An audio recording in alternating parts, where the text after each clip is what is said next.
আসসালামু আলাইকুম। আমরা আজকে কথা বলবো পুরুষের হরমোন টেস্টোস্টেরন নিয়ে। তো পুরুষের যদি টেস্টোস্টেরনের মাত্রা কমে যায় সেটাকে বলা হয় মেল হাইপোগোনাডিজম।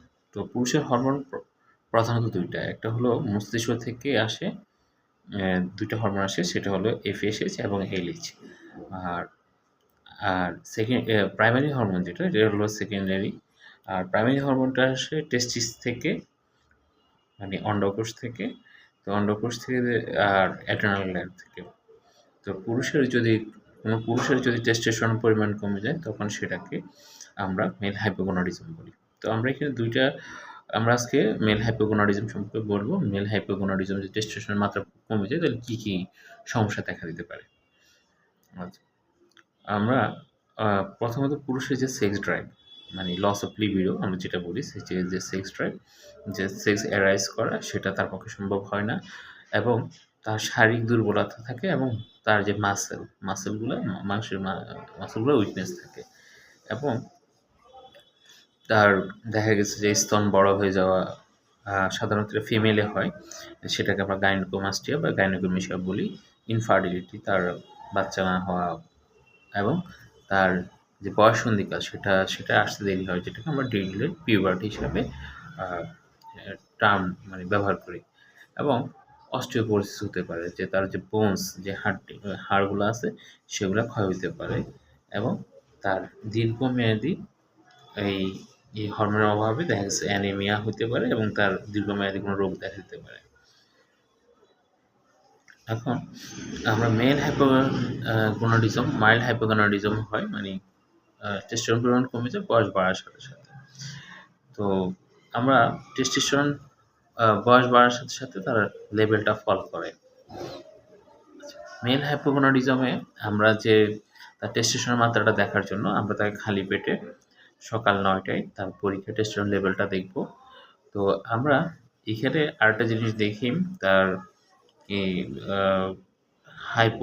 তার যে ট্রফিক হরমোন, যেটা যে ব্রেন থেকে যেটা সিক্রেশন হয় সেটার লেভেলটা আমরা চেক করি, কারণ সেটার উপর ডিপেন্ড করে আপনার টেস্টোস্টেরন তৈরি হয়। তো আমরা এই ক্ষেত্রে আরও কিছু পরীক্ষা করব, তার টেস্টিসের একটা আল্ট্রা করব, অন্ডকোষের একটা আল্ট্রা করব, তারপর তার ক্যারিওটাইপিং, তার কোনো জিনে সমস্যা আছে কিনা সেটা আমরা দেখব।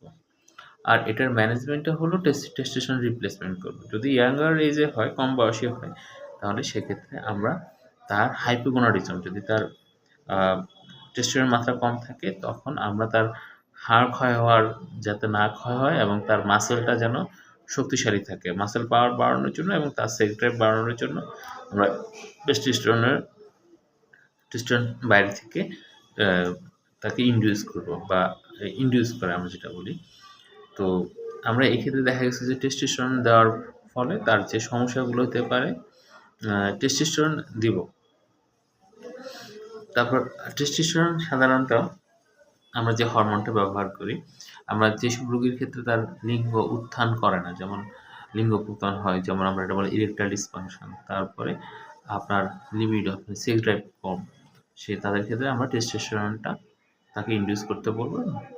আচ্ছা, এখন টেস্টোস্টেরন আমরা বিভিন্নভাবে ইনডিউস করতে পারি। আপনার জেল আকারে আছে, মুখে ইউজ করতে পারি এবং আইএম সরাসরি মাংসে দিতে পারি। আর টেস্টোস্টেরন দেখা গেছে যে যেহেতু এটা লিভারে ফাস্ট মেটাবলিজম হয়, সেক্ষেত্রে আমরা টেস্টোস্টেরনটা দিব। সবচেয়ে ভালো হয় যদি আমরা আইএম ইউজ করি অথবা জেল আকারে। সাধারণত যদি মুখে আমরা টেস্টোস্টেরনটা নিই তাহলে দেখা গেছে যে মুখে টেস্টোস্টেরনটা তার বডিতে এত ভালো কাজ করবে না। আর ইরেকটাইল ডিসফাংশনে দেখা গেছে যে আপনার টেস্টোস্টেরন ইউজ করা হয়। আর টেস্টোস্টেরন যদি আমরা দেখা গেছে যে ৫০ ঊর্ধ্ব বয়স হয় তাদের ক্ষেত্রে যদি টেস্টোস্টেরন দিই, সেক্ষেত্রে দেখা গেছে তার প্রোস্টেট ক্যান্সার হওয়ার চান্স থাকে। সেক্ষেত্রে আমরা একটা অ্যান্টিজেন টেস্ট করাই, সেটার নাম প্রোস্টেট স্পেসিফিক অ্যান্টিজেন। এটা অবশ্যই টেস্টোস্টেরন দেওয়ার আগে ৫০ ঊর্ধ্ব যাদের বয়স তাদেরকে অবশ্যই আমরা পরীক্ষা করে দেখব। এবং যদি আমরা বৃদ্ধ বয়স, যাদের ৫০-এর চেয়ে বেশি বয়স, তাদেরকে টেস্টোস্টেরন দিই, সেক্ষেত্রে দেখা গেছে যে তার রক্তে পলিসাইথেমিয়া, মানে আপনার রক্তগুলা জমাট পড়তে থাকবে, মানে তার টেস্টোস্টেরনটা রক্তের রক্ত রহিত কণিকা তলানি পড়ে যাবে। এটা একটা সেডিমেন্ট তৈরি হবে, যেটা আমরা পলিসাইথেমিয়া বলি। আর টেস্টোস্টেরন যখন আমরা রিপ্লেসমেন্ট করব, যখন আমরা এটাকে বডিতে দিব, তখন দেখা গেছে স্পারমাটোজেনেসিস সেটা যেন স্পার্ম তৈরিতে বাধা দিবে।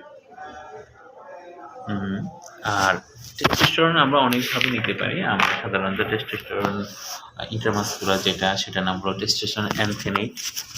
আমরা নিতে পারি 3 উইকস বা 2 উইকসে একটা করে ডোজ। আর যদি সাবকিউটেনিয়াস নিই, ট্রান্সডার্মাল যে পিলেটগুলো আছে সেভাবে আমরা নিতে পারি। ট্রান্সডার্মাল সাধারণত আমরা 6 থেকে 8 মাস পর নিতে বলি। আর ট্রান্সডার্মাল সেটা হলো প্যাচ, সেটা ডেইলি ইউজ করে।